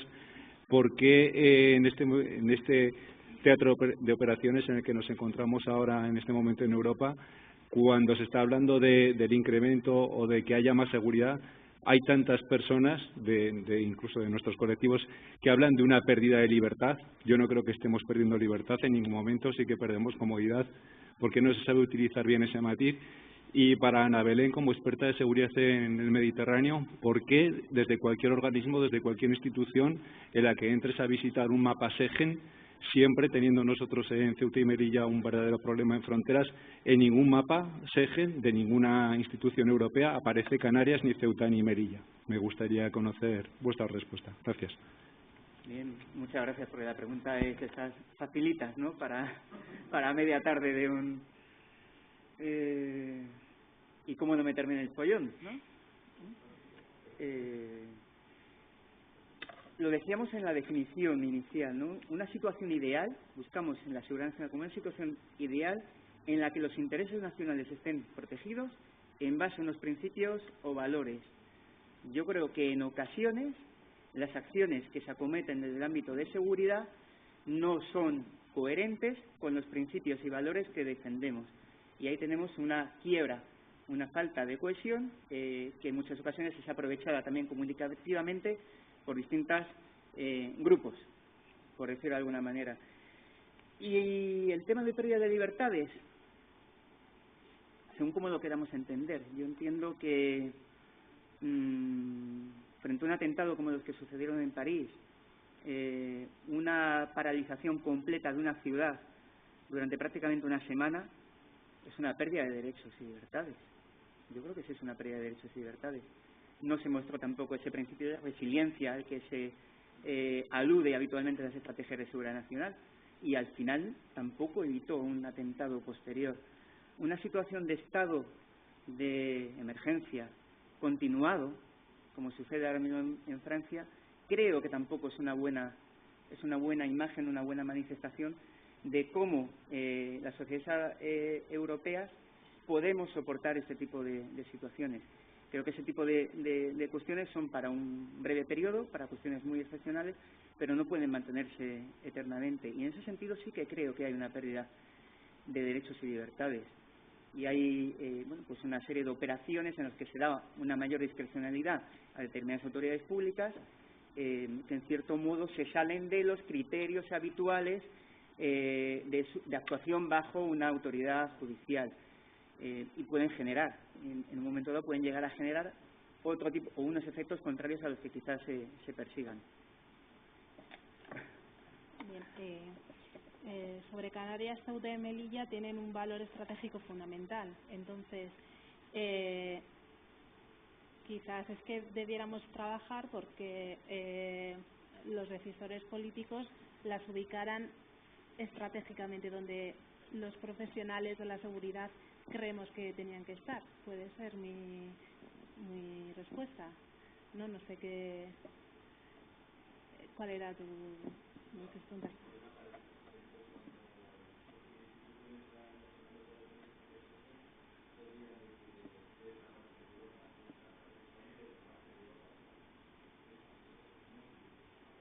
Pues yo creo personalmente que debería estar porque tiene un valor estratégico fundamental. De hecho, la frontera avanzada de seguridad europea está en el Sahel. Entonces es un paso más que debiera darse. No sé si te respondo. Bueno, vamos a clausurar el acto, posteriormente con la intervención de don Diego López Garrido. Únicamente me resta animarles a leer el libro. También quiero invitarles a asistir a la tercera edición del Congreso, que habrá de celebrarse el último martes de noviembre. Y sobre todo también quiero pedirles algo, y es que nos ayuden a mejorar. Y también, por supuesto, que les invito a que nos envíen todas las sugerencias, todos sus comentarios. Estamos abiertos a ello. Muchas gracias.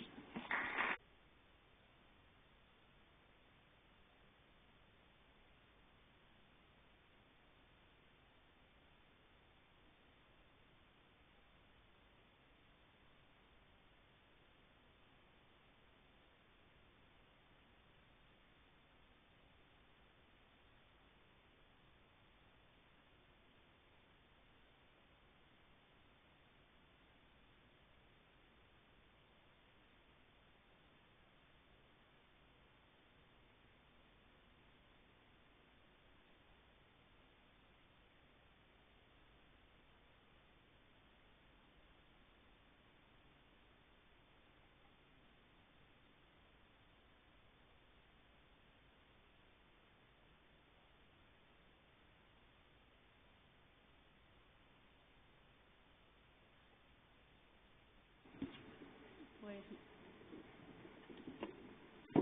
procedemos a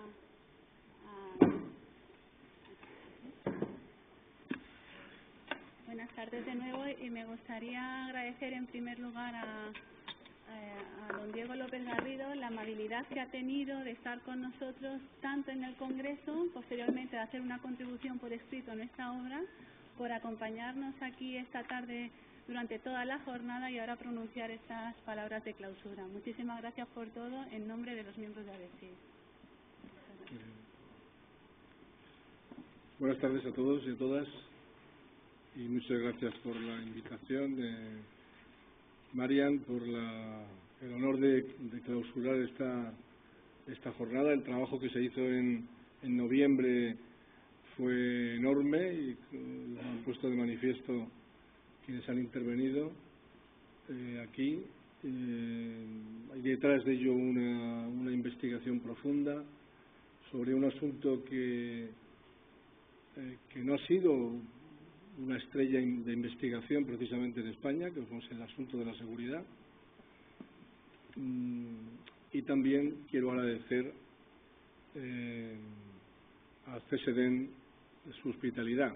He estado aquí en muchas ocasiones y es un ambiente muy apropiado para el tema que nos ocupa, que es esta presentación de las actas de las jornadas que hubo, muy intensas que hubo, y dirigidas por ADESIT. Y gracias también por este agua que hay aquí, que me voy a tomar para no quedarme seco en mi intervención. Muchas gracias.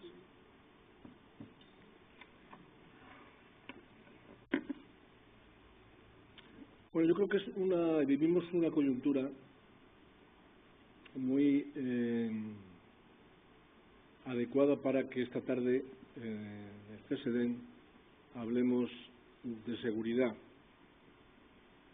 Dentro de unos días va a haber un referéndum en el Reino Unido, donde vamos a ver si hay Brexit o no hay Brexit. Si hay Brexit, pues será un golpe a la seguridad europea, seguramente.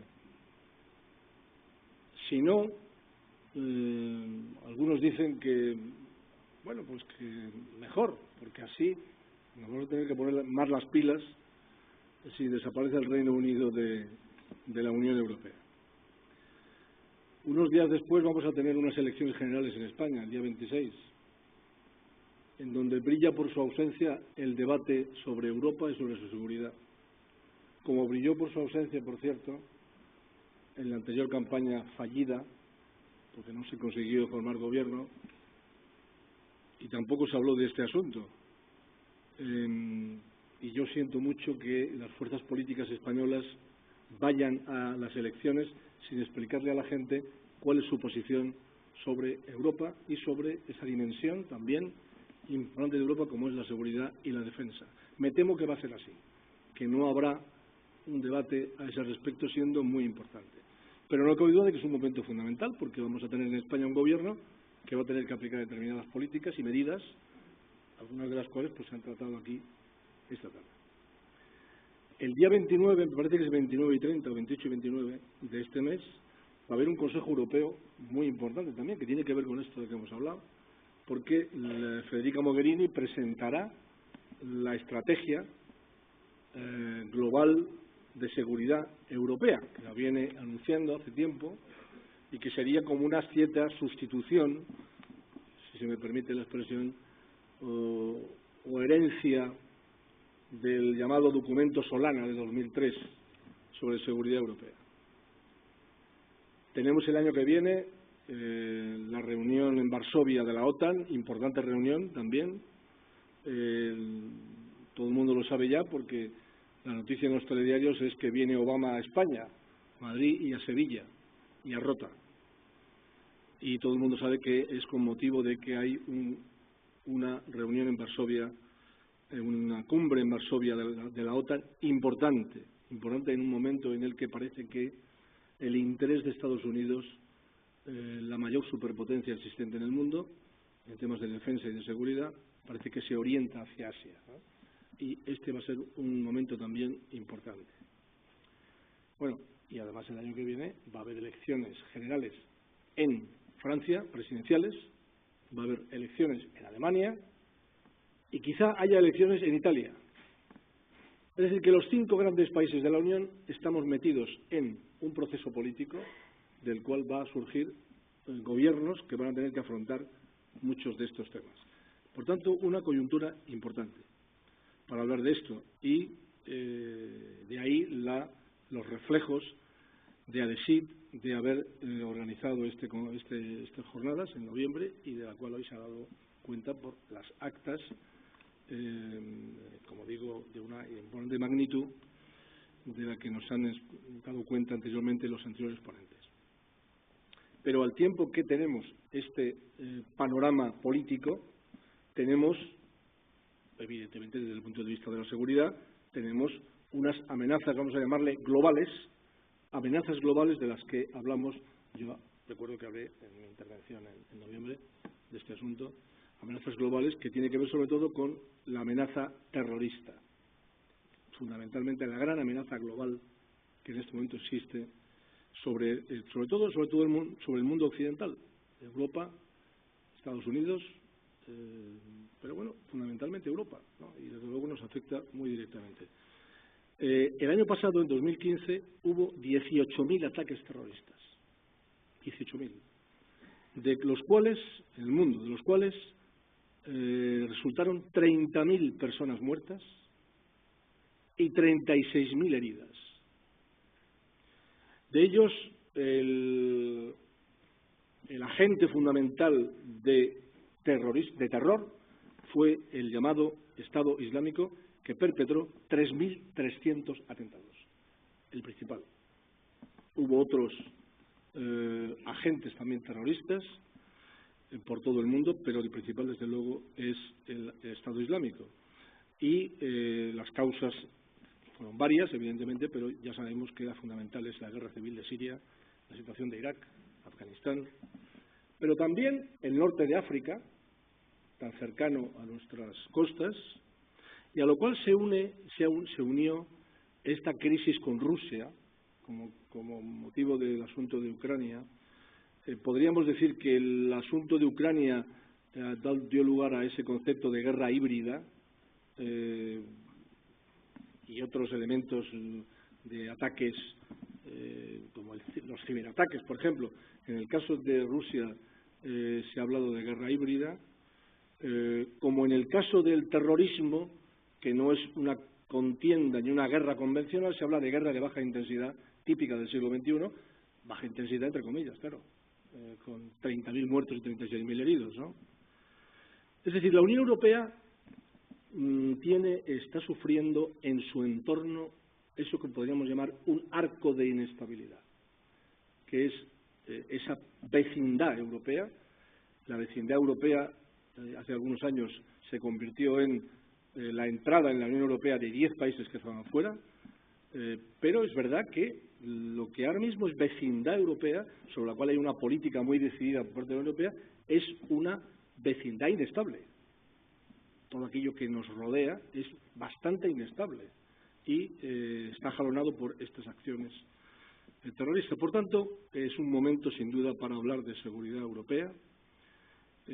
Nos ha afectado en nuestra propia casa, atentados en Madrid, en París, en Roma, en Londres, esencialmente en los países, en las capitales europeas, de menor o mayor crudeza o intensidad, y realizado, por cierto, por musulmanes radicalizados europeos. No hacía falta que vinieran de otras latitudes, no, europeos. Básicamente, los terroristas, en una gran medida suicidas, son ciudadanos españoles, ingleses, franceses. Esos son los que han perpetrado básicamente esas acciones, ¿no? Con un coste enorme. Se calcula que si esta inestabilidad que hay alrededor de nuestro vecindario se acreciente y va en esta dirección, el coste anual de la no defensa, de la no política de defensa europea, que es lo que yo vengo a defender esta tarde, la necesidad de una política de defensa europea y una defensa europea, ese coste asciende a 130.000 millones de euros. Por tanto, el coste es un coste en vidas y es un coste económico también, no solamente en vidas, que es lo más importante, por encima de todo, sino también coste de todo tipo. Por eso las medidas adoptadas, hasta ahora seguramente insuficientes, por la Unión Europea, por las autoridades estatales, pero también por la Unión Europea, son medidas de diverso rango, medidas políticas, económicas, militares, policiales, de servicios de inteligencia, que, desde mi punto de vista, tendrían que ir a las causas y a las consecuencias. No solo a las consecuencias, sino a las causas de lo que está sucediendo. Y teniendo en cuenta que, y es otra de las debilidades que existen en la política de defensa europea o en la política exterior, que ampara una determinada política de defensa, la diversa conciencia al respecto que existe en Europa, de países del norte y de países del sur. Los países del norte, centro-norte de Europa, son mucho más sensibles, desde luego, a la crisis de Ucrania o a la amenaza que consideran existe por parte de Rusia, pero a medida que vamos bajando hacia el sur, la conciencia, la sensibilidad hacia el terrorismo proveniente del norte de África es mucho mayor, evidentemente. Y las reacciones son, por tanto, distintas. El Consejo Europeo consideró que hay que hacer tres cosas esencialmente. Hay que garantizar la seguridad, hay que prevenir la radicalización con medidas integradoras y hay que cooperar con nuestros socios. Tres importantes acciones, hoja de ruta, política estratégica del Consejo Europeo. Podríamos añadir, yo añadiría, medidas que deben ser absolutamente necesarias. Anteriormente hablaba el señor Navarro del daño a los derechos y las libertades que supone algunas de estas medidas. Estas medidas tienen que ser absolutamente necesarias para poder combatir el fenómeno terrorista o la amenaza a la seguridad. Tienen que ser eficaces. Tienen que ser eficaces para ese objetivo, no simplemente medidas de imagen, pero no eficaces para ese objetivo. Y tendría que ser, por tanto, medidas imprescindibles. Es fundamental el intercambio de información entre servicios de inteligencia y servicios policiales. El intercambio de información es la asignatura pendiente. Siempre se habla de eso. Bueno, es muy difícil. Yo soy muy escéptico al respecto. Yo conozco la falta de información, de intercambio de información en mi propio país, entre fuerzas de seguridad de mi propio país, como para no pensar que existe esa falta de intercambio de información entre policías de distintos países, ¿no? Esto es muy importante y también relacionado con el tema de los derechos y libertades, también el bloqueo de páginas web, que está siendo un elemento significativo para la captación de radicales, de gente radicalizada, dispuesta incluso a inmolarse. También hay que medir exactamente cuál es ese bloqueo de la información, porque también está rozando la línea de afectar a la libertad de información. Y conectado con esto, y hablando de las causas profundas, creo que es otro de estas asignaturas pendientes todavía, y es que si se examina cuál es el origen de estas personas que atentan, estos musulmanes radicalizados, suelen ser personas provenientes de la marginación, de la no integración, y este es un punto importante también a trabajar, no en las consecuencias ya solo, sino en las causas. Todo esto, la verdad es que en la Unión Europea se ha llevado no del todo, no con todas las consecuencias y no con toda la eficacia. Hay que recorrer un largo camino todavía en esta dirección, que es una buena dirección, una buena orientación la que hace el Consejo Europeo, pero no se ha conseguido del todo la eficacia que se pretende. Lo mismo que habría que decir respecto del más allá de nuestra frontera, más allá de las fronteras de la Unión. Yo he hablado de medidas en la Unión Europea, pero hay que tomar medidas más allá de las fronteras de la Unión. Es decir, ayudar a los gobiernos afectados por las acciones terroristas no europeos, afectados profundamente, no europeos o semi-europeos, de luego no de la Unión Europea, como es el caso también citado en esta mesa anteriormente del atentado de hoy en Estambul. Los atentados que ha habido en Egipto, los atentados que ha habido en Túnez, la joya de la corona de la democracia de la primavera, lo que resta de la primavera árabe, Pero la verdad es que en esto no vemos una acción común de la Unión Europea. Da la sensación de que en la relación con estos países, con el ámbito del Sahel, el norte de África, cada país actúa un poco por su cuenta, pero no hay una acción concertada como tal Unión Europea a ese respecto. Por ejemplo, en el caso de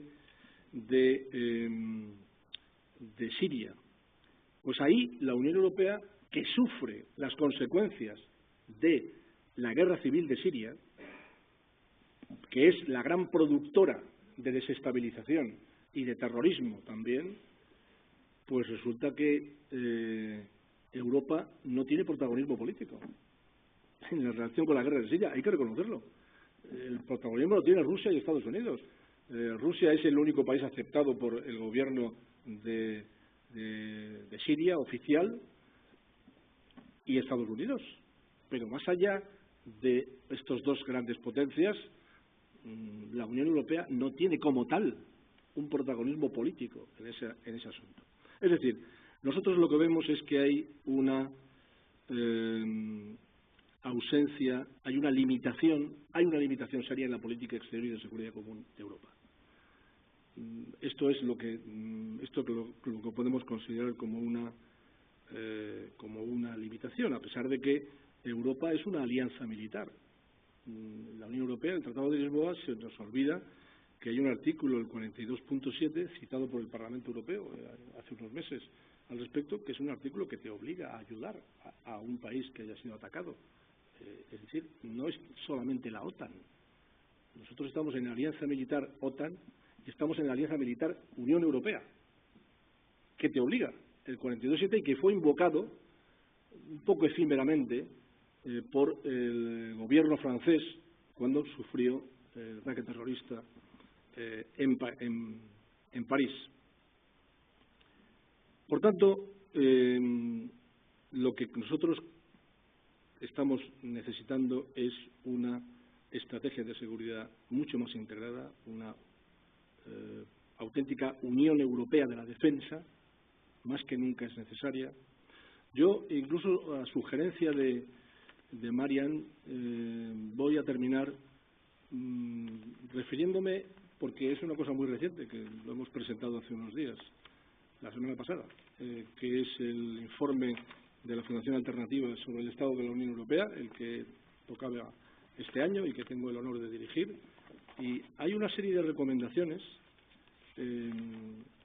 sobre los distintas perspectivas que se tratan en ese informe, sobre las reformas institucionales, sobre las políticas económicas, sobre temas, por ejemplo, de refugiados, de lo que he hablado anteriormente en la defensora del pueblo, y sobre el terrorismo yihadista también. Y yo me voy a permitir, como digo, finalizar esta clausura señalando estas propuestas, porque en estos casos, a veces en este tipo de actos se habla de todas estas cuestiones, pero no se hacen propuestas. Y en esta ocasión, aquí hay algunas propuestas. Se dice que, para empezar, que hay que poner en marcha en su totalidad las medidas que acordó el Consejo Europeo de 12 de febrero de 2015, medidas antiterroristas, que están contenidas en una agenda, la Agenda Europea de la Seguridad, que presentó la Comisión. Todas esas medidas, incluidas las relativas a prevenir la radicalización, a defender los valores, deben ponerse en práctica. 2, lo he dicho anteriormente, es imprescindible que los servicios de inteligencia y las fuerzas de seguridad de los Estados miembros cooperen estrechamente, compartan sin reservas, sin reticencias, toda la información que posean sobre amenazas terroristas, para lo que debe potenciarse algo que ya existe, que se ha creado, que es el Centro Europeo de Lucha contra el Terrorismo, al que hay que transformar en un órgano de seguridad europeo de lucha contra el terrorismo. Y habría que estudiar la creación de un auténtico servicio de inteligencia europeo que pueda colaborar con los servicios nacionales. 3. El terrorismo debe ser combatido allí donde surge y se desarrolla.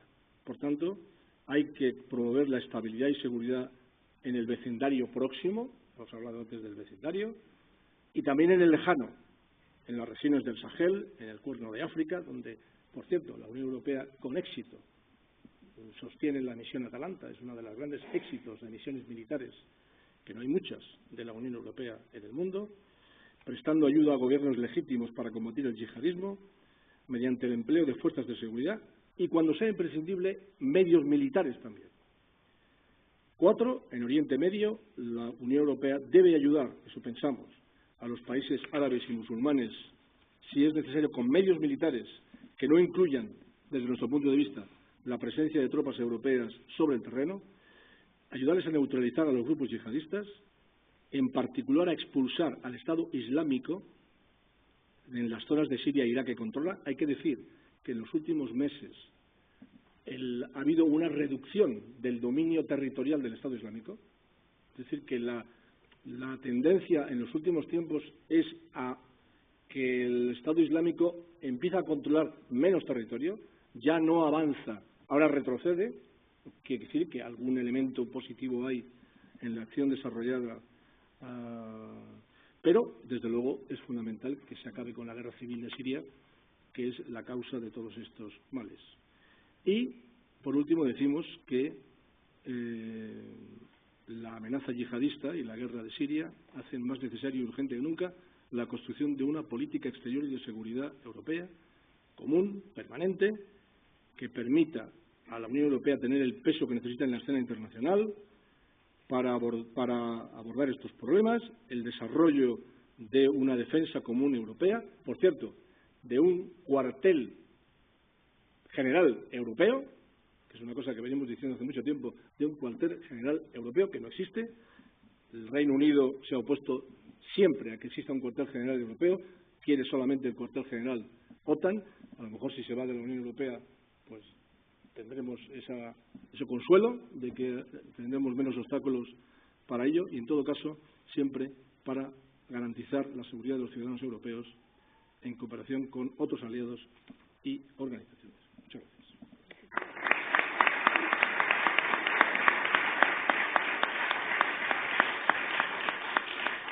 Muchísimas gracias por su interesantísima exposición, por sus reflexiones y sobre todo sus propuestas, que es lo que también nos animará a nosotros en el futuro seguir debatiendo sobre estos temas.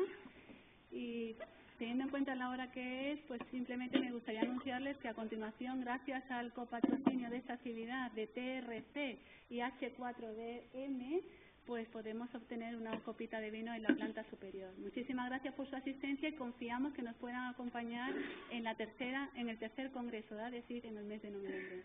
Muchísimas gracias y buenas tardes.